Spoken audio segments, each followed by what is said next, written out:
Hello दोस्तों।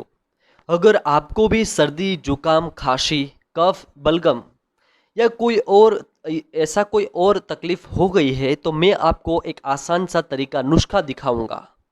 आपको उस नुस्खे को करने से आपकी सर्दी खांसी बलगम और कफ जो भी चीज़ है वो निकल जाएगी, बुखार भी चला जाएगा।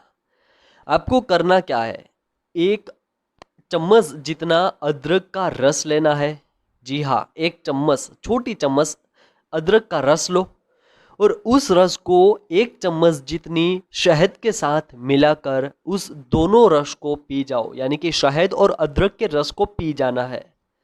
दोस्तों ऐसे ही कई दिन यानी कि 3 से 4 दिन सुबह शाम करने से आपकी जो सर्दी जुकाम खांसी बलगम और पुराना जो छाती में आपके चेस्ट में जो कफ बलगम जो चोटा हुआ है, वो जो लगा हुआ है, वो भी आसानी से निकल जाएगा। सर्दी जुकाम से आपको राहत मिल जाएगी। ऐसा ही वीडियो देखने के लिए हमारे चैनल को सब्सक्राइब कर दीजिए। Thank you.